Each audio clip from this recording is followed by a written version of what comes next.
नमस्कार दोस्तों, आज की क्लास बहुत ही ज़्यादा इंपॉर्टेंट होने वाली है दोस्तों। आप लोग इसे पूरा देखना, क्योंकि आज की वीडियो में मैं वो चीज़ बताने वाला हूं जो कि अभी तक मैंने जितना पढ़ाया है इस अनुच्छेद, यानी जो मैं आज आपको अनुच्छेद पढ़ाने वाला हूं, अगर आपने इस अनुच्छेद को मिस कर दिया तो अभी तक जितने भी सारी चीज़ें आपने पढ़ी है वो सब निरर्थक हो जाएगी। तो वीडियो को लास्ट तक देखना दोस्तों। आज हम एक एक चीज़ को डिस्कस करने वाले हैं, जो चीज़ मैं आज आपको पढ़ाने वाला हूँ। आज के अनुच्छेद में जो संविधान के निर्माता जो बाबा साहब थे, डॉक्टर B.R. अम्बेडकर जी, उन्होंने इसे बहुत बड़ा अनुच्छेद बताया है। तो आखिर क्यों बताया है, क्या चीज इसमें ऐसी चीज है, तो आज हम इसे डिटेल से जानने की कोशिश करेंगे। ठीक है दोस्तों, आइए शुरू करते हैं। अनुच्छेद 31 और अनुच्छेद 32, आज हम दो अनुच्छेद को इसमें कवर करने वाले हैं, जो कि अपने आप में एक बहुत बड़ा क्वेश्चन भी यहां से डायरेक्ट पूछा जाता है और अपने आप में पूरे संविधान में सबसे बड़ा अनुच्छेद इसी को कहा जाता है, और क्यों कहा जाता है ये भी आपको बताने वाले हैं। ठीक है, तो आइए देखते हैं दोस्तों अनुच्छेद 31 क्या है। अनुच्छेद 31 की तरफ चलते हैं। तो क्या कह रहा है कि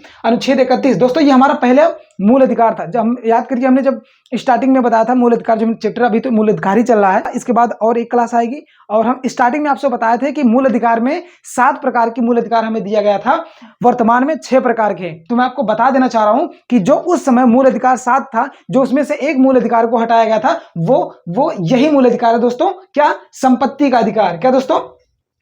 संपत्ति का अधिकार, जो कि अनुच्छेद 31 में है। तो आइए इसको थोड़ा डिटेल में जाते हैं। अनुच्छेद 31 को समाप्त कर दिया गया। क्या दोस्तों? अनुच्छेद 31 को समाप्त कर दिया गया, जो कि हमारा मूल अधिकार था। ठीक है, आइए देखते हैं आगे। कह रहा है कि यह पहले क्या था? संपत्ति का अधिकार था। क्या था दोस्तों? ये पहले संपत्ति का अधिकार था। उसे 44वां संविधान संशोधन के माध्यम से 1978 में, क्या दोस्तों? 44वां संविधान संशोधन 1978 के माध्यम से इसे क्या कर दिया गया? इसे समाप्त कर दिया गया। क्या दोस्तों? इसे पूर्णतः समाप्त कर दिया गया। आई थिंक ये चीज आपको समझ में आ गई होगी, और वीडियो को ध्यान से देखना दोस्तों, असली खेला तो अभी होने वाला है। ठीक है, एग्जामिनर यहां से बहुत बार खेलने की कोशिश करता है, बट मैं आपको इतना डिटेल में आपको बताने वाला हूं कि आपको जरा से भी समझने में कोई परेशानी नहीं होगी। किताबी भाषा में नहीं बताऊंगा दोस्तों, अपने लैंग्वेज में यानी अपने लोकल भाषा में बताऊंगा, ताकि आप इस चीज को अपने आप से कनेक्ट कर पाए। ठीक है दोस्तों, अनुच्छेद 32 अपने आप में ये मूल संविधान का क्या है दोस्तों?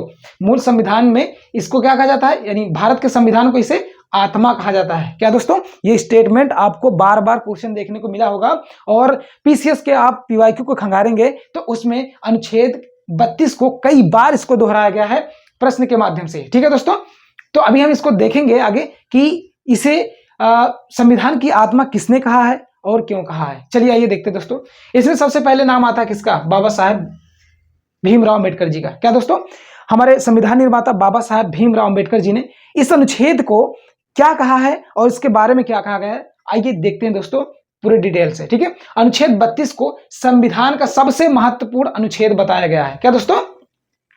बाबा साहब भीमराव अम्बेडकर जी ने अनुच्छेद 32 को सबसे इंपॉर्टेंट अनुच्छेद इसको बताया गया दोस्तों। आखिर बाबा साहब ने इसी अनुच्छेद को सबसे ज्यादा इंपॉर्टेंट क्यों बताया दोस्तों? तो आइए इसको भी जरा देख लेते हैं।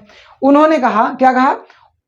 उन्होंने कहा यदि, क्या दोस्तों? यदि भारतीय संविधान में से, यानी भारतीय संविधान जो बना है उसमें से अनुच्छेद 32 को अगर निकाल दिया जाए तो पूरा का पूरा संविधान ही क्या हो जाएगा?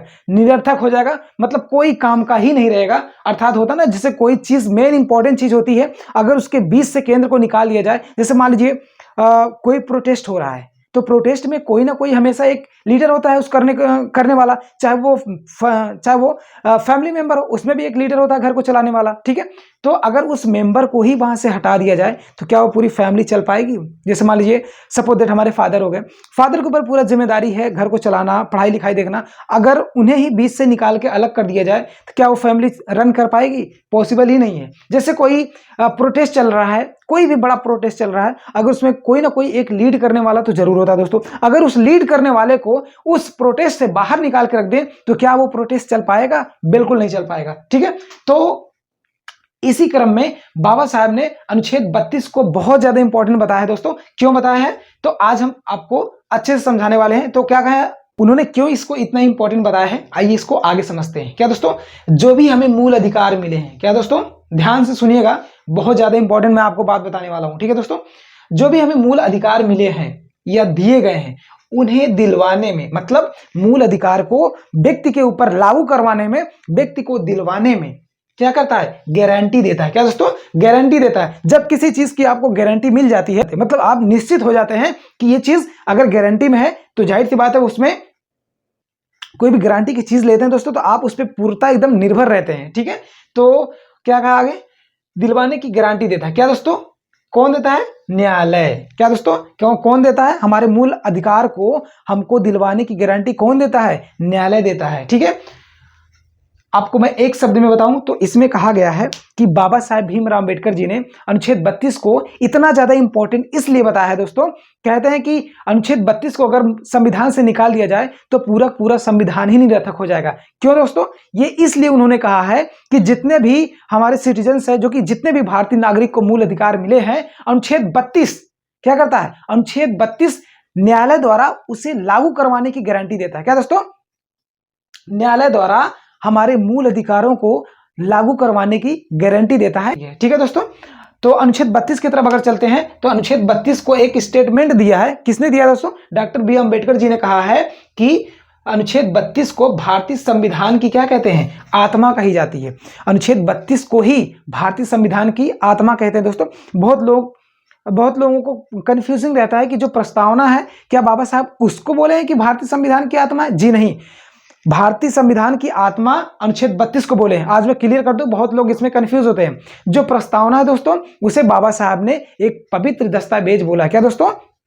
संविधान का एक पवित्र दस्तावेज बोला। किसको? प्रस्तावना को। अगर आत्मा की बात की जाए तो अनुच्छेद 32 को बाबा साहब ने संविधान का क्या कहा है? मूल आत्मा कहा है। ठीक है, आज से ये दोनों चीजें क्लियर हो जानी चाहिए कि बाबा साहब ने प्रस्तावना को पवित्र दस्तावेज कहा है और अनुच्छेद 32 को संविधान की आत्मा कहा है। ठीक है, आई थिंक जितना भी ये दोनों अनुच्छेद मैंने आपको पूर्णतः अच्छे से समझाने की कोशिश की, वो भी सरल भाषा में। आई थिंक ये चीजें आपको समझ में आई होंगी। ठीक है दोस्तों, तो आज की क्लास को हम यहीं पे समाप्त करते हैं। कल मिलेंगे।